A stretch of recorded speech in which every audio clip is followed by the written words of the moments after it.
मैं 35 साल के जर्नलिज्म में, और मेरे यहाँ साथी दोस्त बैठे हैं, ये सारे लोग 25-30 साल से जर्नलिज्म में हैं।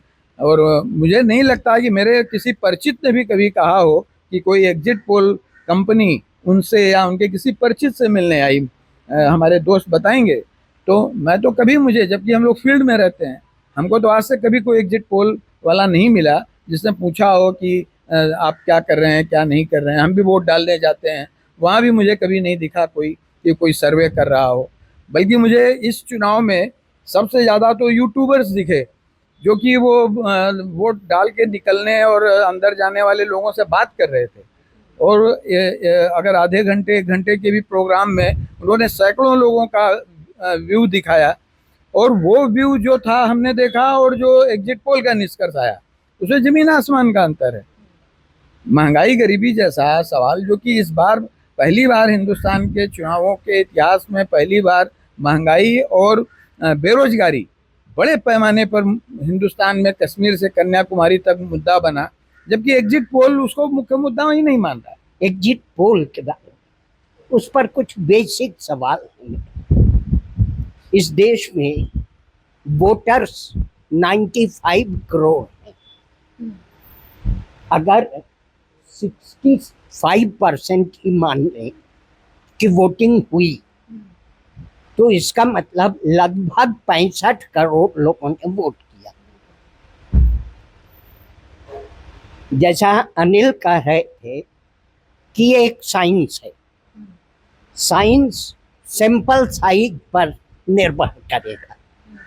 अगर सैंपल साइज किसी भी एग्जिट पोल कंपनी को बताना चाहिए, अभी जितने आए हैं उसमें जहाँ तक मुझे याद है, एक कंपनी ने 4.5 लाख सैंपल साइज बताया।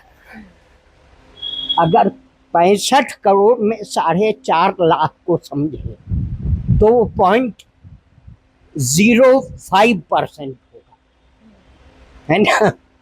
इसका मतलब जितने बूथ होते हैं इस देश में वो लगभग 20 लाख होते हैं, और 4 लाख मतलब 5 बूथ पर एक आदमी से बात की आपने।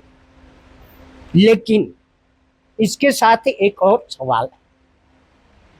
अगर अनिल बता रहे थे कि मुझे और हमको भी कभी कोई नहीं मिला जिसने पूछा हो कि साहब वोट किसको किया, क्यों किया।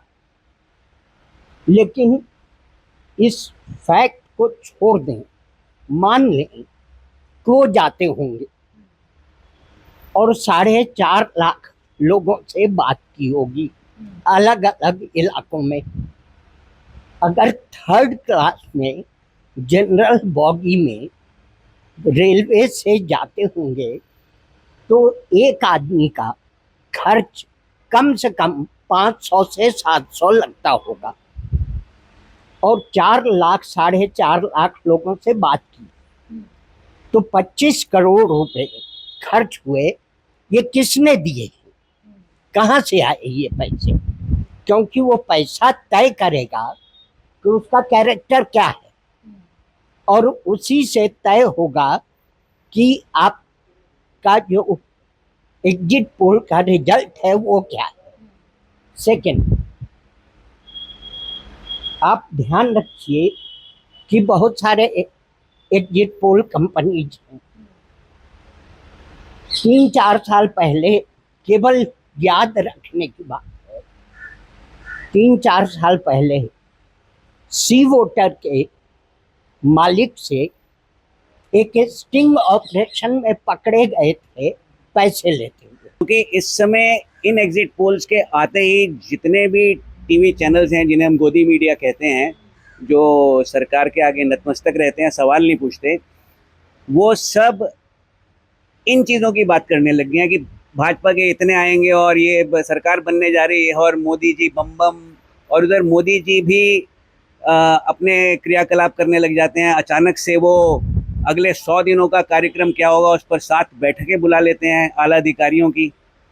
तो ये सब एक परसेप्शन बिल्डिंग का काम होता है, और इस परसेप्शन के चलते और जो एग्जिट पोल पर खरे उतरे, और एग्जिट पोल सरकार की तरफ से उनको आंकड़े दिए जाते हैं, और ये बिल्कुल साफ नज़र आ रहा है, क्योंकि ये एग्जिट पोल आनन फानन में किए गए हैं। उसका मैं एक दो उदाहरण भी दे दूंगा कि क्यों ये असली मुद्दों पर हैं ही नहीं, बल्कि एकदम से प्रस्फुटित हो गए हैं। उसका रीज़न ये है कि हरियाणा में जैसे 10 सीटें हैं, अब एग्जिट पोल उनको 16 सीटें भाजपा को दे रहे हैं, और उधर आप राजस्थान का देख लीजिए, वहाँ पर 33 सीटें दे रहे हैं। अब अगर इनको यही नहीं मालूम कि भाई कुल संख्या सीटों की है कितनी किस राज्य में, तो एग्जिट पोल मतलब क्या है, क्या ये मतलब ये तो मतलब 5वीं क्लास 4थी क्लास के बच्चे से भी ज़्यादा गए गुजरे इनके, अगर वो हैं स्टैटिस्टिशियन है जो, क्योंकि स्टैटिस्टिक्स का मामला है, और स्टैटिस्टिक्स बहुत ही एक डेवलप्ड साइंस है, डेवलप्ड मैथमेटिक्स है, और जिसमें सैंपल साइज इतनी तरह का होता है, इतने ध्यान से उसको करना पड़ता है कि आप किन लोगों को सैंपल में ले रहे हैं, मिडिल क्लास कितना है, गरीब कितना है, कौन सी जाति का है, अमीर कितना पोर्शन है उसका, औरतें कितनी हैं, आदमी कितने हैं, युवा कितने हैं, किसान कितने हैं, इतना ज़्यादा इसमें वो होता है, इतना आसान काम नहीं है ये। और इसी के बारे में आपको मैं बता भी दूं कि सिर्फ एक राज्य का जो सर्वेक्षण के ऊपर एक इडीना नाम का एक पोलस्टर है जो एग्जिट पोल करते हैं, वो एजेंसी है कर्नाटक में। तो उन्होंने जो एग्जिट पोल के आंकड़े देखे तो उनके लिए बहुत चौंकाने वाले थे, क्योंकि उन्होंने भी अपना एग्जिट पोल करा था, और उन्होंने बाकायदा मेथोडोलॉजी को फॉलो करते हुए किया था, और उस मेथोडोलॉजी में उन्होंने जितने प्रकार के वो होते हैं, मापदंड उसके होते हैं, वो सारे के सारे लिए थे। अब उनको सिर्फ एक ही पोल मिला, एग्जिट पोल जो था एक्सिस का, जिन्होंने अपना कुछ जो था कि उनके क्या मापदंड थे एग्जिट पोल का, वो थोड़ा बहुत उन्होंने अपना दिया था कि हमने ये हमारे वो थे, और उसके हिसाब से उन्होंने कहा कि इनका तो सैंपल सर्वे लेने का ही तरीका गलत है, और उनके और उनकी सीटों में बेतरह अंतर आ रहा है, बहुत ज़्यादा अंतर आ रहा है। वो कांग्रेस को कहीं ज़्यादा सीटें दे रहे हैं भाजपा से, और ये जो एक्सिस है वो भाजपा को बहुत ज़्यादा दे रहा है। तो ये साफ साफ ये पर्दाफाश होता हुआ नज़र आ रहा है कि एग्जिट पोल मात्र एक तो आपका परसेप्शन बिल्डिंग के लिए कि आने वाले समय में, और इसके पीछे पता नहीं क्या क्या खेल हो सकता है, क्योंकि एक बार आप परसेप्शन बिल्ड कर देते हैं, पब्लिक के दिमाग में डाल देते हैं कि नहीं नहीं भाजपा आ रही है 400 पार 350 पार, उसके बाद फिर जो कार्यकर्ता है, जो दूसरी पार्टी का कार्यकर्ता है, जिसको क्या कहते हैं वोटिंग के दिन बूथ पर बैठना है, वो हतोत्साहित हो जाता है, और उसके ज़रिए वो वहाँ पर जो करना चाहें वो कर सकते हैं।